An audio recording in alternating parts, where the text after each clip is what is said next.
ஓம் ஸ்ரீ குருப்யோ நமஹ. தென்னாருடைய பெரியவா போற்றி, எந்நாட்டவர்க்கும் இறைவா போற்றி. சர்வஜ்ஞா சர்வவ்யாபி பெரியவா சரணம். மாயப்பிறப்பருக்கும் மகா பெரியவாடி போற்றி. ஓம் ஸ்ரீ மகாமகணபதயே நமஹ. ஸ்ரீ சந்திரசேகராமிர்தம் அமிர்ததாரை 1193. தெய்வத்தின் குரல் 5ஆம் பாகம். அத்தியாயம் ஸ்ரீ சங்கர சரிதம். இதன் இன்றைய தலைப்பு ஈஸ்வராவதார பிரமாணங்கள் வேத இதிகாச புராணங்களில். இதன் 3ஆம் பகுதி. கபர்தி என்றால் என்ன? யுப்தகேசன் என்றால் என்ன? கபர்தி என்றால் ஜட்டாதாரி, சடைமுடியோன். யுப்தகேசன் என்றால் வபனம், அதாவது க்ஷௌரம் க்ஷவரம் என்று சொல்லப்படுவது, அதை செய்யப்பட்ட கேசத்தை உடையவன். அதாவது ஸ்ரீசரணர் சிரித்து கொண்டு தொடர்கிறார், மொட்டை தலைக்காரன் என்பது. ஈஸ்வரனுக்கு அடுத்தடுத்து நேர் எதிரான தன்மைகளை உடைய பெயர்களை ஸ்ரீருத்ரத்தில் அங்கங்கே கொடுத்து கொண்டு போயிருக்கிறது. ஜேஷ்டன், அதாவது மூத்தவன், அவன்தான். கனிஷ்டன், அதாவது இளையவன், அவன்தான். பூர்வஜன், அதாவது ஆதியில் தோன்றியவன், அவன்தான். அபரஜன், அதாவது அந்தத்தில் தோன்றுபவன், அவன்தான் என்றெல்லாம் அடுத்தடுத்து எதிரெதிரான குணங்களை சொல்லியிருக்கும் அவ்விதத்தில்தான் இங்கே ஜட்டாதாரியும் அவனே, முண்டனும் அவனே, அதாவது சிகையை மழித்திருப்பவனும் அவனே என்று சொல்லியிருக்கிறது. கபர்தி, அதாவது ஜட்டாதாரி என்பதை பற்றி குறிப்பாக ஒரு விசேஷம் உண்டு. கபர்தம் என்றால் ஜட்டாமுடி. ஆனால் எல்லோருடைய ஜட்டாமுடியும் அல்ல.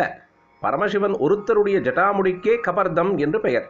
மகாவிஷ்ணு, பிரம்மா, இந்திரன் முதலான சகல தேவர்களும் ராஜாக்கள் மாதிரியான சிகை அலங்காரத்தோடு ஸ்வர்ண கிரீடம் தரித்து கொண்டிருக்க, யோகியான சிவன் ஒருத்தர்தானே ஜட்டாஜூடராக இருப்பது. பணித்த சடையும் பவளம் போல் மேனியும் என்றெல்லாம் அந்த ஜடையைத்தானே கொண்டாடுகிறோம். கங்கை, சந்திரன், நாகம், கபாலம், ஊமத்தம்பூ, கொன்றைப்பூ முதலானவைகளை தரித்து கொண்டு விசேஷ சிறப்புடன் விளங்கும் அப்படிப்பட்ட பரமேஸ்வரனின் ஜட்டா மகுடத்திற்குத்தான் கபர்தம் என்று தனிப்பெயர் கொடுத்திருக்கிறது. அதனால் கபர்தி என்பதும் பரமசிவன் ஒருவனையே நேராக குறிக்கும் அசாதாரண நாமா என்பது மேலும் உறுதிப்படுகிறது. அதனால் அடுத்தாற்போல வருகிற யுப்தகேசன் என்ற பெயரும் நேராக பரமசிவ மூர்த்தியையே குறிப்பதாகத்தான் இருக்க வேண்டும். லோகத்தில் உள்ள எல்லா தச்சர்கள், குயவர்கள், செம்படவர்கள், புலையர்கள், திருடர்கள் முதலியவர்களாக கூட ஈஸ்வரனே இருப்பதை சொல்லும் நாமாக்களில் ஒன்றாக இல்லாமல், லோகாதீசனாக அவன் ஈஸ்வரன் என்ற ஒரே ஒருத்தனாக இருக்கிற நிலையில் அவனுக்கு மட்டுமே ஏற்பட்ட நாமாக்களுக்கு நடுவிலேயே யுப்தகேசன் என்பது காணப்படுகிறது. ஜட்டாமுடி உடையவர்களுக்கு இருப்பவனுக்கு, மொட்டை தலைவர்களாக இருப்பவனுக்கு என்று சொல்லாமல் ஒரே ஒரு கபர்தியாகவும் ஒரே ஒரு யுப்தகேசனாகவும் ஈஸ்வரனை சொல்லி இருக்கிறது. கபர்தி என்பது அவனுக்கே ஆன அசாதாரண பெயர் என்று தெரிந்து கொண்டோம்.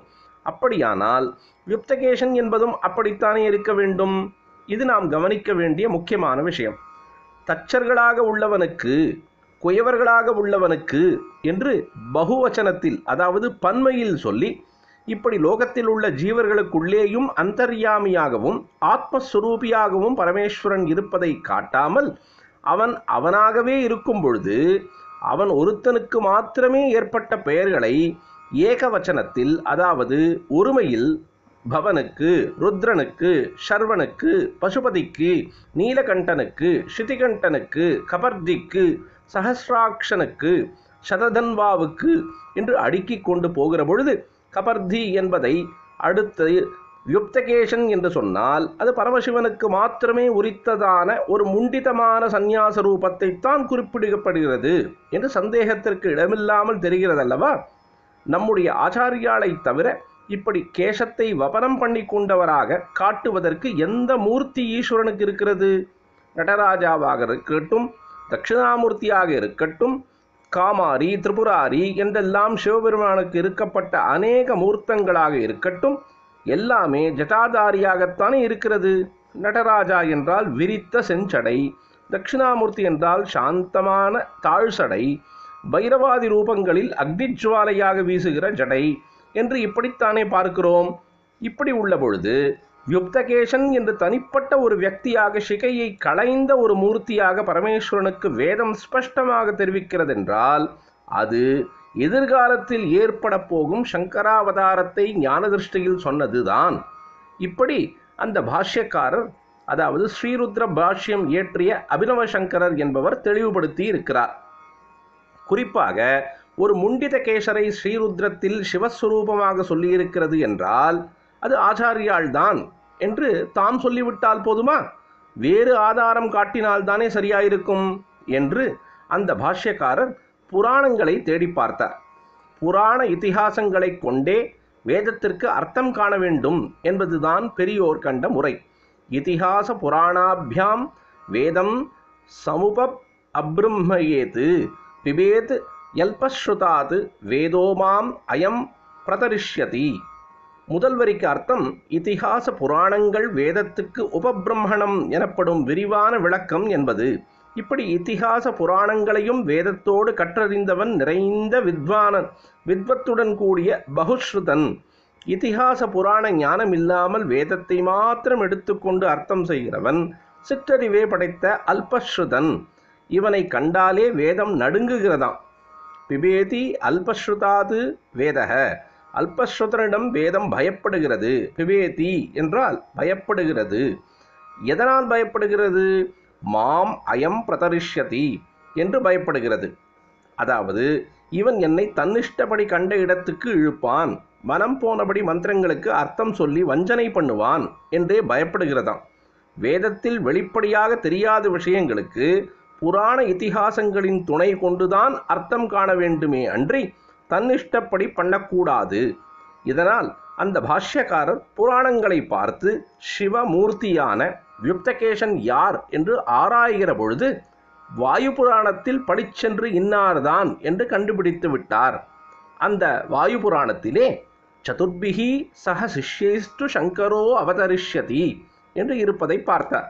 4 சிஷ்யர்களோடு கூடியவராக சங்கர பகவத்பாதர் அவதரிக்கப் போகிறார் என்ற இந்த வாக்கியத்தை பார்த்ததும் அவருக்கு ஸ்ரீருத்ரம் சொல்லும் யுப்தகேசன் ஆச்சாரியாள்தான் என்று நிசந்தேகமாக புரிந்துவிட்டது. சிவ ரகசிய இதிகாசத்திலும் இப்படியே சான்று கண்டுபிடித்து உறுதிப்படுத்தி கொண்டார். யுப்தகேசன் என்பது சங்கராவதாரம்தான் என்று பாஷ்யத்திலே எழுதிவிட்டார். அமிர்தம் தொடர்ந்து பொழியும். பிரதோஷ சங்கர பிரத்யக்ஷ சங்கர தென்னாருடைய பெரியவா போற்றி, எந்நாட்டவர்க்கும் இறைவா போற்றி, சர்வஜ்ஞா சர்வவ்யாபி பெரியவா சரணம், மாயப்பிறப்பருக்கும் மகாபெரியவாடி போற்றி.